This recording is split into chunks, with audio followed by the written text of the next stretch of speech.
Hi friend, I am Jeremy Tank, and if you are watching this, then I am your brand guy. That is super exciting for me because I like being somebody's brand guy. I have, oh the heck with what I have. I am here for you. I'm here to answer questions about your brand, about branding, about your logo, about your design, your website design, all that kinds of stuff. All wrap under the umbrella of how do I show myself and tell the world who I am. That's how I see brand.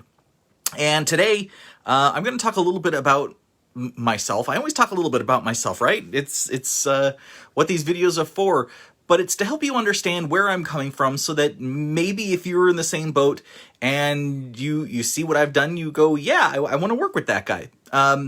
So I'm calling today's video my empathy bridge story. By the way, I read all the comments that people post. I read all the messages that people send back to me. My friend Jamie, hey Jamie, hey buddy. I've known him since the 5th grade. He wrote to me the other day about my video on Friday, and he was like, "Wow, that was a really good one. Your energy was super high and it was really good." And then I got a message from I think it was Peggy yesterday, wrote me and said, yesterday's video really sucked and it was all over the place. So I'm going to try and keep it a little bit more direct, a little bit more on target. I know that not a lot of people are watching these. Teresa, you usually watch these when I'm doing it live, and maybe you even watch the replay. And Patrick, I know you're watching on this. So I hope you guys are learning something. I hope it's like educational, or maybe you just see my face and you're like, oh, I haven't seen him in a while. Thanks. Amy does that. Hi, Amy. You know, and that's just fine if that's what it is to you. But if you know somebody that's looking for graphic design or looking for a knowledgeable brander, then, you know, share my knowledge out, share my stuff out, share my videos out, because it helps me to help you, and it helps them to help you, help me, help you. Everybody gets helped, and that's a good thing. And that's why it kind of brings me back to the empathy bridge story. What is an empathy bridge story? An empathy bridge story is, well, it's something, I picked it up from Russel Brunson, who is the guy that owns, I'm not even sure their corporate structure, ClickFunnels. It's the guy that came up with the whole idea that websites were done wrong, and that everybody thinks they need to put up a website, everybody thinks that they need to put up something that is basically a brochure for your company, and he said, you know, this is kind of jacked. It's not working right. People don't really read websites. They scan websites. They don't do what they're supposed to do. And what he did was he took behavioral science and behavioral marketing, and he said, here's what we need to do with websites to create subconscious pull-through, to create the effect that you have to act now or do something now or read it now, or all the comparisons. So what you see across the web evolving right now, not particularly, like, it has to do with sales. It all has to do with sales. It has to do with capitalism. It has to do with people making sure that the stuff that they put out on the web actually gets them sales, actually gets them paid. And he developed this idea of the empathy bridge story. The empathy bridge story is a psychological story set, and that's exactly what I'm doing right here, that says I was here and then I moved to here, and if you need that same journey, if you need to take those steps for yourself, if you need to create this bridge, this is something I've already done. I have experience in it, and so I am willing to help you to travel this journey. And really, that's the basis of ClickFunnels, most of their templates, and the ideology behind it is really just to tell your story in a way that engages people, that helps them know where you're coming from, and builds a bridge from wherever you were to where you are now, so that you can share with them when you need to take this trip. I'm your tour guide. I'm your trip guide. I'm the person to help you move through that exact same journey because I took it myself. So that's what an empathy bridge is, and where the whole thing comes from. As far as I'm actually concerned, I come in, let me start from the very beginning. I went to fine art high school. I actually went to 2 different fine art high schools. My freshman and sophomore year, I went to a fine arts specific program in South Phoenix, and I learned a lot about the fundamentals of drawing and painting, lots of different art stuff. And I moved into the other program, which was New School for the Arts in Scottsdale, and I graduated valedictorian from high school. There was 2 valedictorians, and I was one of them. I also got an award or a certificate, a notification for being good in art. Yay, I loved art, so why would I not be good in it? And I immediately, and when I say immediately, I mean I had like 2 weeks break, and then I immediately went into college. Like started over the summer, and rushed through my bachelor's degree in about 3 years, at which point I was already working at an ad agency, and worked there as an intern all the way to graphic designer to art director. And when I left there in 2006, I ended up joining the corporate world as a corporate designer. Yay, corporate designer. Let me tell you, corporate design, the way that we did it, was something that I really loved. I loved working on all the different aspects of design that were necessary in the corporate world. And when I moved into was pharma. And so we had a lot of internal and external different pieces, sales aids, brochures, ads, all sorts of different things, videos, trade show displays, trade show videos, and all this stuff had to be in line with what the FDA thinks is really important. So there was a lot of variety in the stuff that I got to design, stuff I got to play with, the amount of research I could do to make sure that stuff conveyed properly. But also, the pharma realm has a lot of regulations, a lot of rules around what you have to put on pieces. So it really was, I look back now and I think, oh, that was fun, because you have a whole bunch of stipulations and you get to be creative around those stipulations to make it work. Oh, Teresa's watching. Hi, Teresa.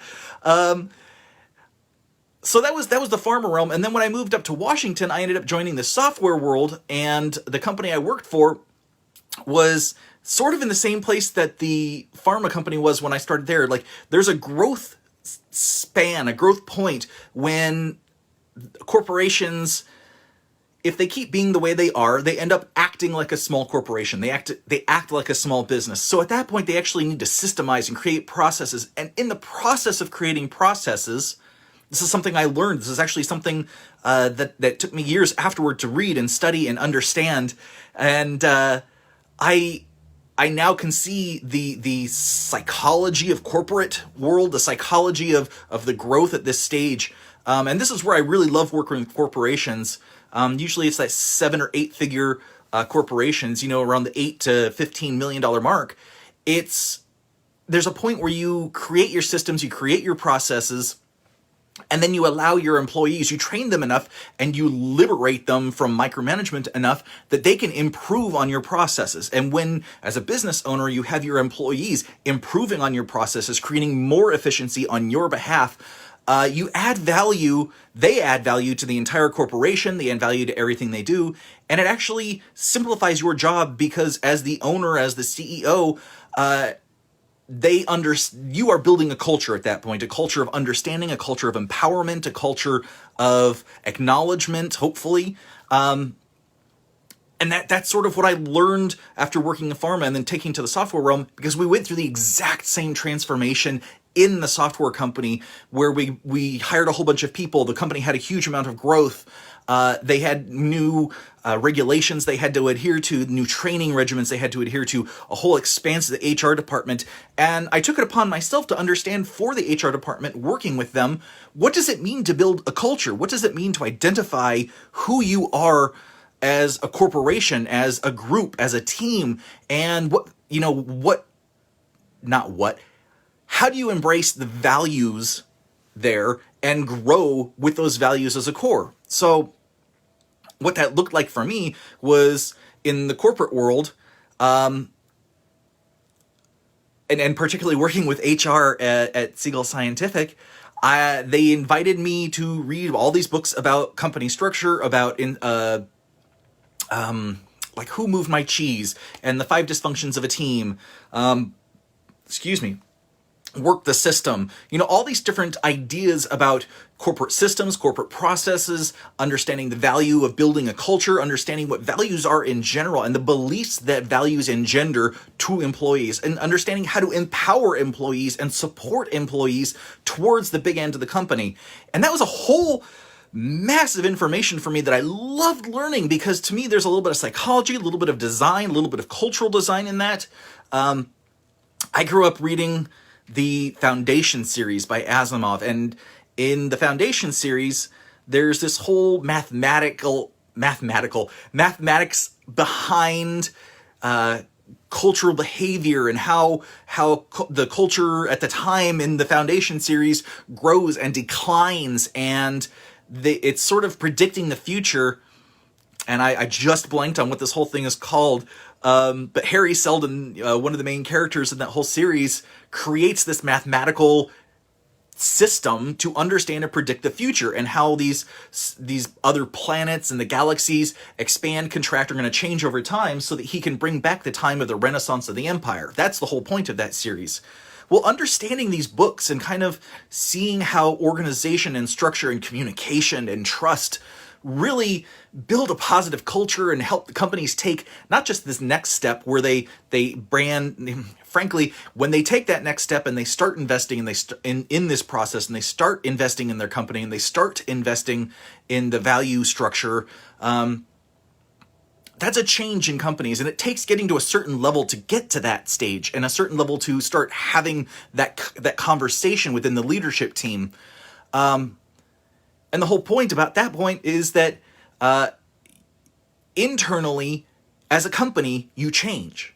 And so because of that, a lot of companies tend to redo logos, redo branding, redo the value that the customer gets, redo a lot of the customer experience design, a lot of the software changes, the hardware changes, the product changes. Things change when a company really sits down and defines who they are, and who they are with their employees, and who they are in customers. And so a lot of times a huge, massive rebrand happens at that time. And that's one of the reasons I was brought into Siegel Scientific, was to help rebrand that company, rebrand that product, and really help the culture unite. And in the process of that, learning all about culture, learning a lot about HR and how things work, I got burnt out. Plain and simple, I got burnt out because there's only so much change I could do. And this was actually at a time when I was getting my master's degree. I was doing a full-time master's degree online, as well as working full-time, as well as my mom was suffering from congestive heart failure in Arizona that entire time I was doing this stuff. And I also picked up additional duties in the corporation in Siegel, and I was leading a cross-department design team. So we were designing the idea of who the customers are, who we wanted to speak to, and how we wanted to connect with them. I was working with this cross-departmental team to design the process of the experience of reaching out to people and helping them, and where do they go. It was a whole user journey concept, which was brand new to Siegel Scientific. They never had anything quite like that. And I had, in the middle of my master's degree, in the middle of learning all of these things, it just sort of came into me that, look, we need to think through this stuff. It's super important. And at the end of that time there, I was just so burnt out. I didn't have the capacity to see my own position, my own growth beyond that company. And so I just decided to strike out on my own. And looking back now, I can actually say that I can identify clearly that there was so much stress going on in my life, working full-time on a master's degree, working full-time in the corporation, doing all of these extra duties, reading these books, plus the stress of my own mom's failing health. I realized that a huge part of my neocortex, my prefrontal cortex in particular, was just frankly shutting down. It was not available for correct cognitive processing. When we get stressed, when we get overwhelmed, when we get overly emotional, it literally closes off pieces of the brain that help us think through stupid or difficult decisions. We react more easily, more in line with the emotional, the core limbic basic processing, and that's not always good. For me, I had set up Think Tank Creative in 2017, so by the time 2018 rolled around and I had hit this point, I made the leap. I went out on my own, and I was offering myself as an independent designer, a company designer, willing to pretty much do anything. And there's good and bad in that, because I've always I've always designed as sort of a generalist, meaning I understand the concept of design, the processes of design, working with people to draw forward what they need to get out of a process, to get out of design, whether it's just more efficiency in their processes or saving money because we are combining different steps in a corporate process. See, I understand lots of these things, which makes me a generalist. And generalists in this society do not do well. Because when you have a general problem, people feel like they can solve it themselves. And I'm not trying to generalize now, but it's necessary. Because if something is so easy that you're just a generalist, people don't believe that you are an expert enough. And so I tried to niche down. And I called myself a brand designer. What took me to brand designer was reading books by Chris Do. Chris Do is a guru in the graphic design world, in the branding world. He has a whole bunch of videos that he has. His motivation is to teach 1 million people how to be good at design and embrace the work that they want to do, creative work, work that changes the world. And he supports that with education and classes and books and lectures and all sorts of different things. Guy's really inspirational. So I listened to a lot of Chris Do. I joined the pro group that he offered so I could gain more skills in that. I read a crap ton more books about branding, brand psychology, marketing psychology, just to call myself a brand designer. Which just meant that, I would work with companies on brands. And that kind of fell flat. And I'm not going to lie to you. I'm not a great salesperson. I don't want to be a good salesperson. I am me. And if you like working with me, then I don't want to pitch you something. I don't want to sell you something. And a lot of these videos I do online, I feel really false and insecure because I don't feel like it's me. I feel like I'm trying to sell something, which...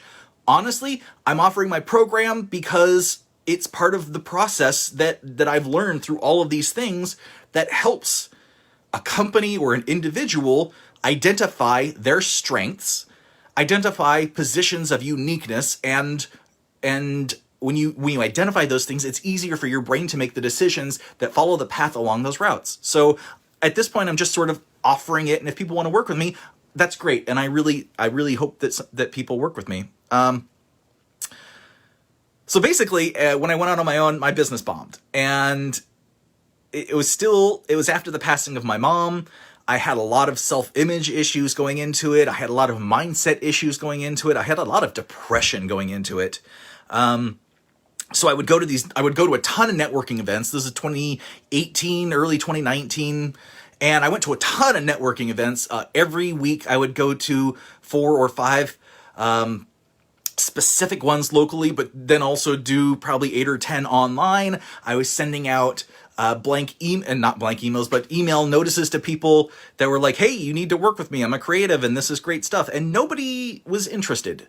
I got zero business out of it. And so I kind of made up the decision that networking was not for me, but that's not necessarily true. Networking is for everybody. Everything you do when you meet people is networking. So it's kind of like me being a bad salesman. I don't care if I'm a bad salesman. All I can do is present who I am. I don't really care about networking, but if you like me, if you like the weirdness that all of this is, then, if you want to work with me, then we're networking. If you're watching this is kind of networking. This is kind of what I do these days. So enter 2019, and at that point I realized, okay, well, my strength is the brand design stuff and helping people really focus on the vision and moving all those things forward. And so at that point, I actually hired a couple marketers. I hired some designers. Instead of doing all the work myself, I tried to parse it out, grow this is the agency model that people call it these days, which is really, I'm an individual. You hire me because of my personality, and then I hire 5, 10, 15 other people to crank through all the work for you, and I get to smile like I did it myself. Every time you're hiring somebody that's an agency model, that's what they're doing. And I thought it would work okay, and it worked okay for a couple of projects that were big projects, like a whole website needed to be done. I hate making websites. I used to have to make a ton of websites for people, and I hate making websites. I used to make videos for people, and I enjoy making videos. They're just a pain, and they take a lot of time for me because it's not something I'm into every single day. I used to write blog posts for others as part of their brand, and I hate doing that, so I stopped doing it. So I started hiring out for all of these different tasks, which is great because if you're a business owner, if you are working in a business and you see all these other people you pay, like accountants and marketers and advertisers, web designers and all that, sometimes you stop and think, why am I paying everybody? This is just, it's throwing it all away. And let me tell you, these are part of your network. These are part of the people that do things for you because you hate doing them or because it takes so much time out of your day to do them. It is just not efficient. It is not effective. And when you're trying to run your business, you need to make decisions that are effective and efficient. Because when they're effective and efficient, they are part of a process, hopefully. And when something's part of a process, you can keep refining it over time and make it easier, faster, and more efficient. And ultimately, that's how companies grow, is they become more efficient and they start offering things that are of more value to the outside. And that difference creates revenue. It creates growth, right? So what happened at that point? What happened in 2019? Well, Jeremy had a bit of a breakdown. And he didn't really share it. I didn't really share it with people. My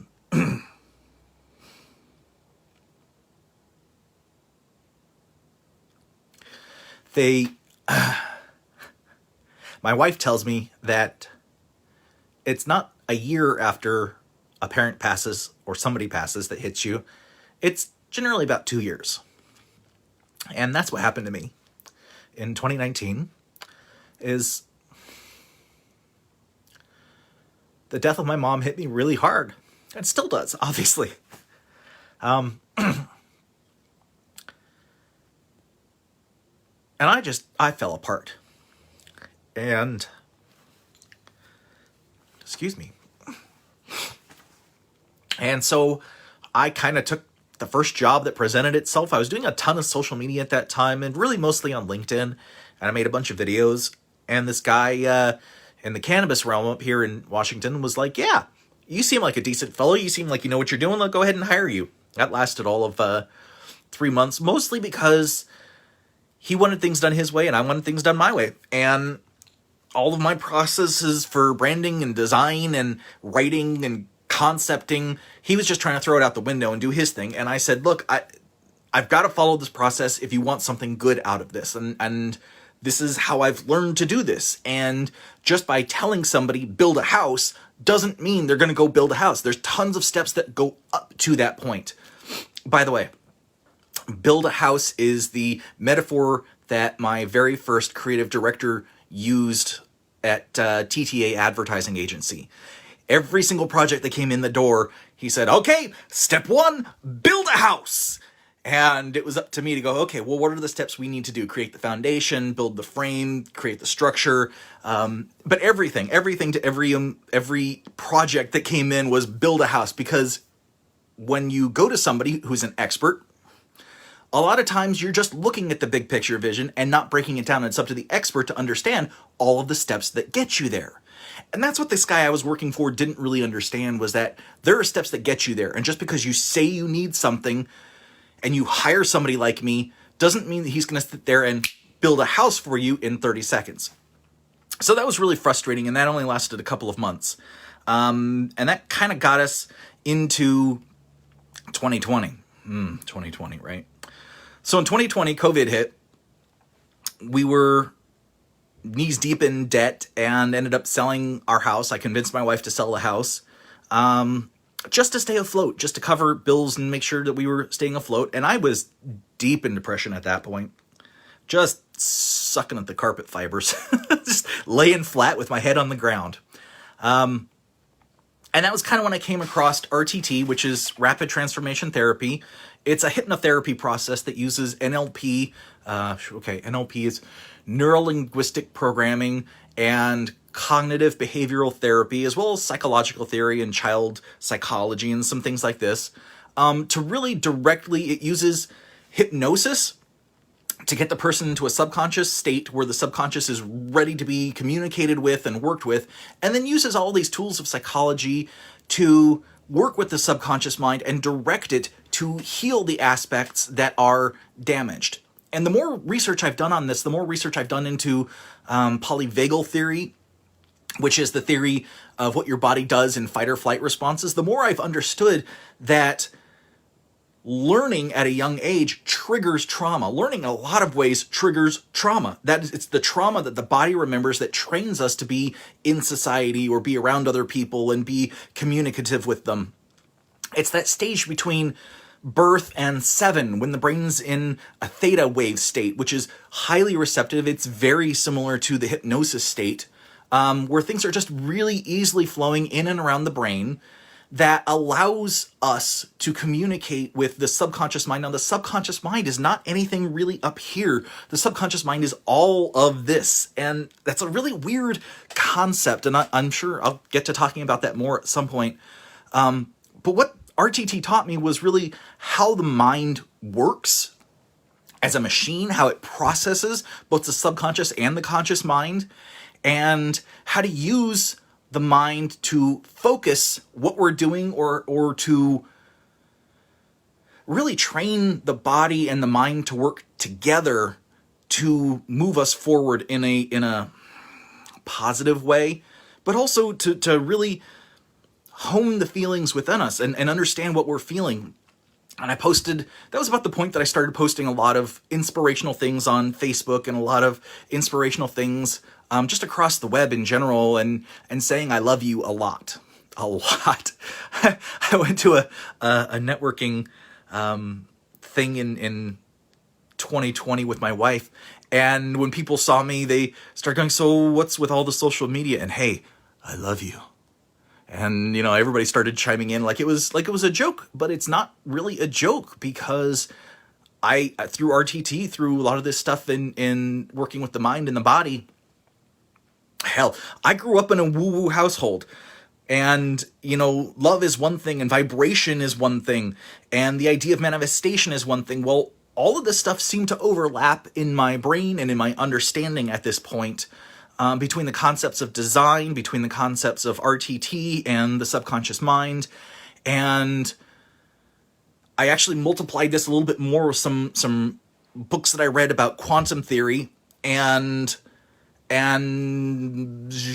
East-West religions, Buddhism, Tao, that kind of stuff.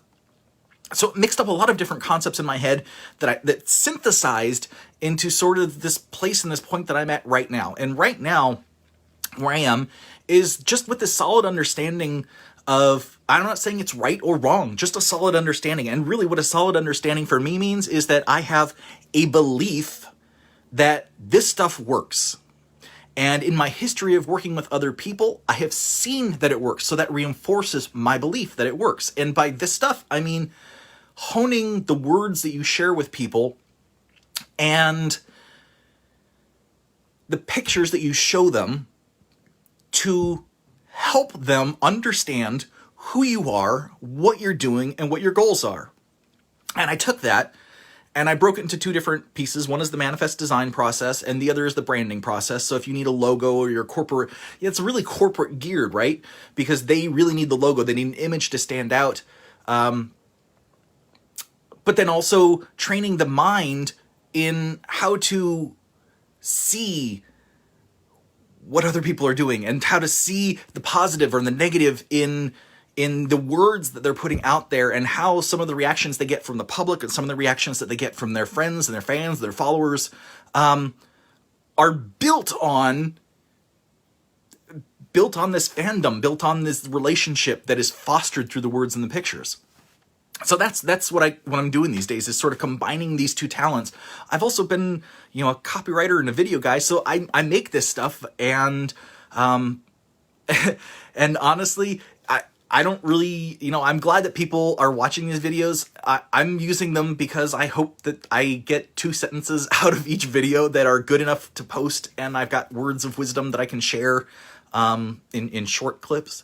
Or in text, because I know that a lot of this is just rambling.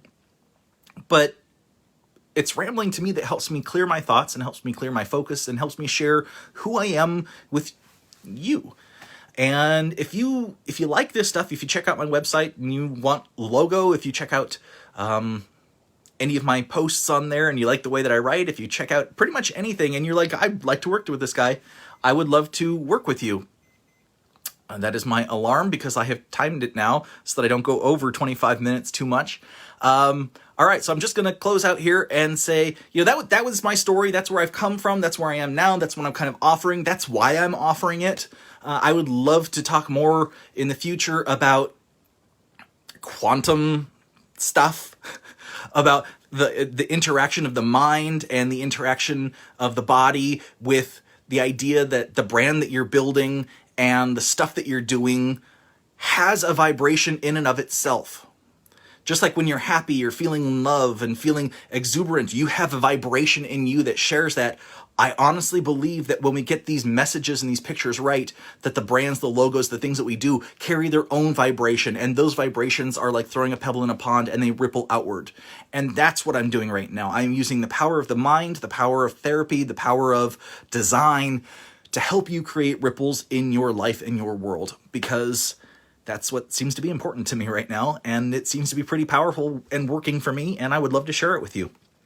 If you're interested in any of this stuff, drop a magnet down into the comments and or check out my website, www.thinktankcreative.net, and read a little bit about what this stuff is and what it's like and see the kind of work that I do.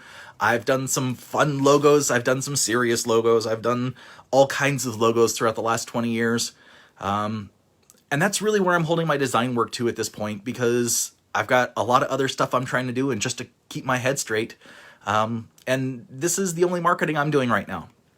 This is it. So if you like this, or you know somebody that would like this or like me and like to work with me, share this with them, please, because I'm not doing a lot more than this. I don't have time for it. I don't have energy for it. I'm not hiring out a bunch of people as part of my team right now because I'm not making enough money to do that.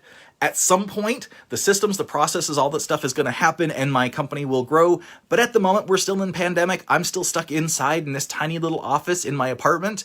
And, I'm just thankful that it's sunny outside and the cats are laying here on the ground and not jumping into my lap today. So thank you so much. I hope you take care. I will see you in the next video. Peace out.